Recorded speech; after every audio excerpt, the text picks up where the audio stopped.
سنو ذرا یزیدیوں کے کارنامے تمہیں تھوڑے بتا دوں اگر اجازت ہو، کیونکہ لوگ یہی تک بولتے ہیں لیکن میں تھوڑا آگے بولنا چاہتا ہوں. بولو اجازت ہے یا ختم کر دوں؟ اب ذرا سنو 61 ہجری نکل جاتی ہے، امام حسین پاک شہید ہو جاتے ہیں. اب یہ ظالم یزیدی جتنے تھے بے لگام ہو جاتے ہیں. انہوں نے اتنی غنڈہ گردی کی ہے. یہ 62 اور 63 ہجری کی باتیں بتا رہا ہوں. ان ظالموں نے کیا کیا تھا؟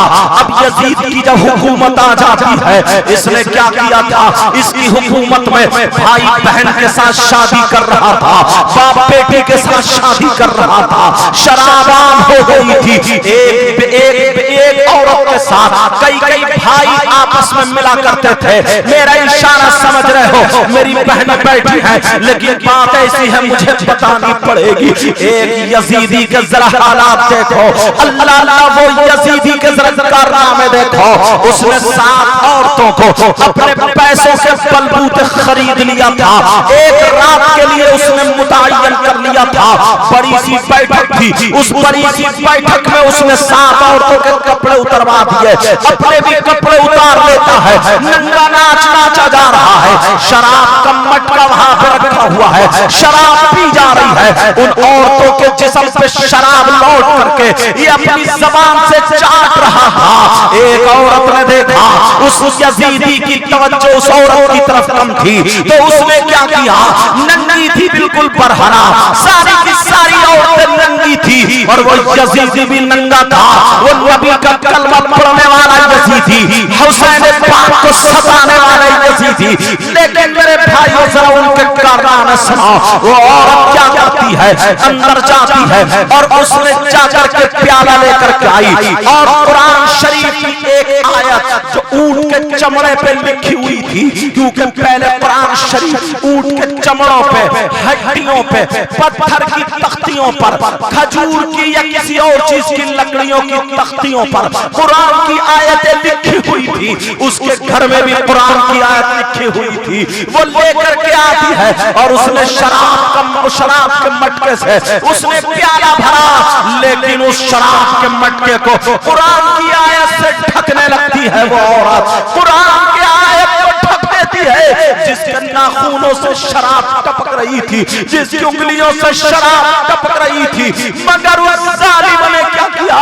اس پر رکھ دیا اور اپنے جسم پہ یہاں سے شراب لوٹ کر اپنے سینے پر شروع کر دی اور ناچتی ہوئی اس یزیدی کی گود میں جا کے گر جاتی ہے. اب وہ چاٹنے لگتا ہے. ایسے عالم میں اب ذرا مجھے بتاؤ، ذرا غور کرو، توجہ کرو. نانا کو کتنی تکلیف ہوتی ہوگی، آقا کو کتنی تکلیف ہوتی ہوگی. آج کچھ نوجوان جو شراب پیتے ہیں، کچھ نوجوان جو بیئر پیتے ہیں، شراب کے نام پر بیئر پیتے ہیں. مجھے اتنا بتا دے میرے بھائی، یہ حسینیوں کا طریقہ ہے یا یزیدیوں کا طریقہ ہے؟ اب کسی مفتی صاحب سے پوچھنا نہیں پڑے گا، تمہیں خود فیصلہ کرنا پڑے گا.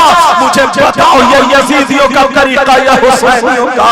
آج اس مجمع میں آل رسول، نبی کے شہزادے، پیر طریقت حضور شاہ کاشف میاں موجود. اگر ان کی موجودگی میں آج تم نے اگر توبہ کر لی ہے تو یہ اپنے نانا سے کل میدان محشر میں کہیں گے نانا وہاں تقریری بیان ہوا، ان سارے لوگوں نے توبہ کی تھی. آج کے بعد ڈھول تاشے تاجے باجے پہ نہیں رہیں گے، شراب نہیں پیئیں گے. بولو مجھ سے وعدہ کرتے ہو؟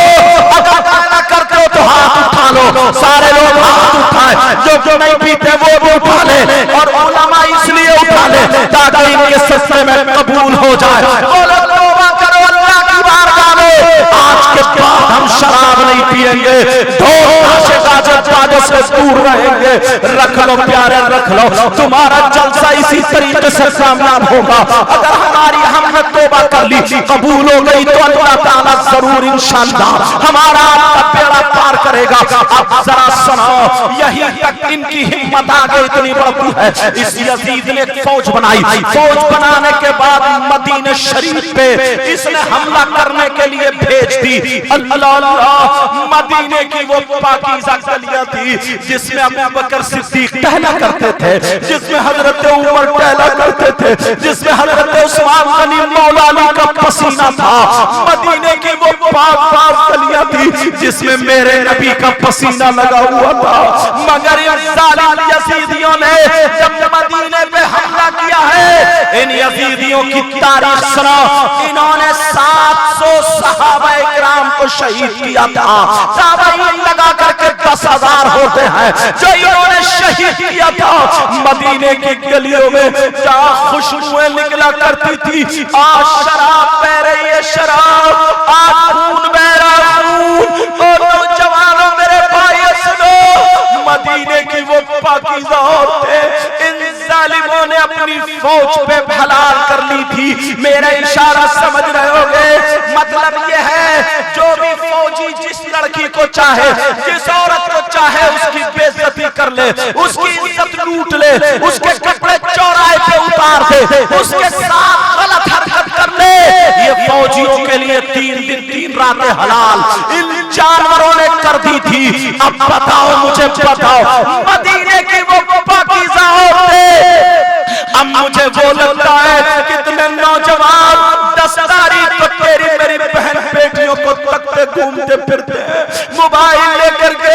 میں تم سے ہاتھ جوڑ کے کہہ کے جاؤں گا، ان نوجوانوں نے، ان بچوں نے یہ محفل جو سجائی ہے پیارے، اور ان بزرگوں کو ذرا دیکھو اب تک بیٹھے ہیں پیارے، آج ہاتھ جوڑ کے حضور آل رسول کی بارگاہ یہاں پر موجود ہے، ان کی حاضری پیارے، ہاتھ جوڑ کے کہہ کے جاتا ہوں، آج کے بعد کسی کی بہن بیٹی کو مت پکڑنا، آج کے بعد کسی کی غلط حرکت مت کرنا۔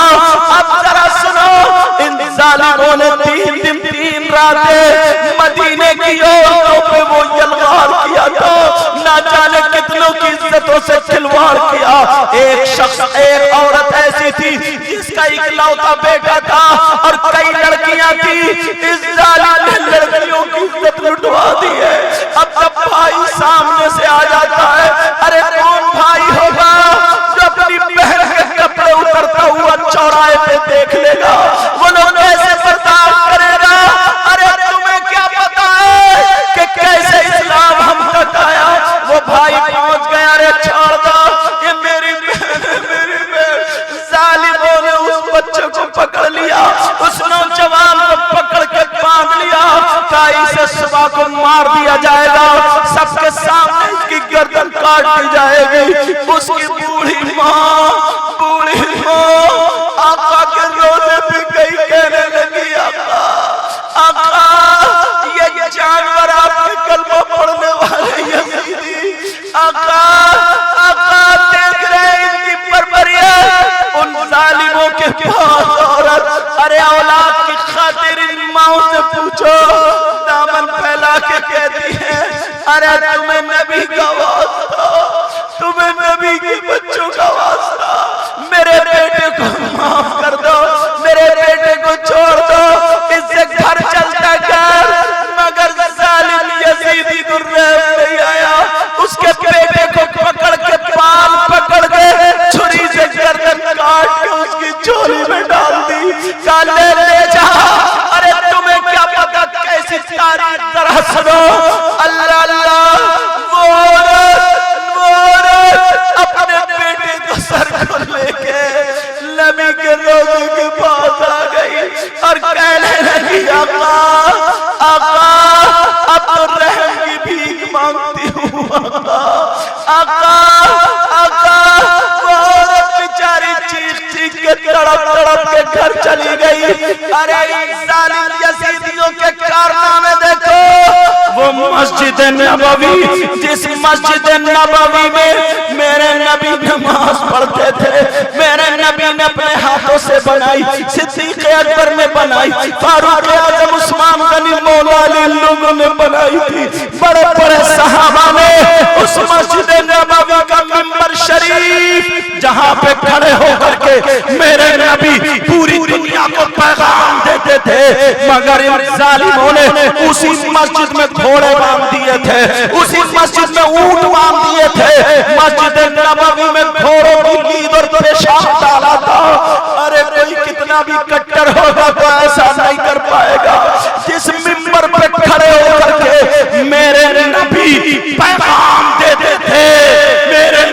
کھڑے ہوتے تھے ظالموں نے اس منبر پہ اللہ گھوڑوں کی لید اور پیشاب ڈال کر پھاڑ دیا تھا. میرے نبی کو کتنی تکلیف ہوتی ہوگی, کیسے اسلام ہم تک پہنچا ہے. اب ذرا آگے سنو, ان ظالموں نے 3 دن مسجد نبوی میں اذان ہونے نہیں دی, نماز ہونے نہیں دی. اگر کوئی آتا تھا نماز کو تو اسے یہ شہید کر دیا کرتے تھے. ایک صحابی رسول ہے جن کا نام اور بعض نے ان کو تابعی لکھا ہے, جن کا نام سعید ابن مسیب ہے. وہ کہتے ہیں میں نے اپنے آپ کو پاگل بنا لیا, اپنے کپڑے پھاڑ لیے, اپنے اوپر دھول اور کیچڑ لپیٹ لی, پاگل بنا لیا اور میں مسجد نبوی کے ارد گرد گھومنے لگا. میں نے دیکھا جب اذان کا ٹائم ہوتا تھا تو اذان کی آواز آتی تھی مگر اذان دینے والا دکھائی نہیں دیتا تھا.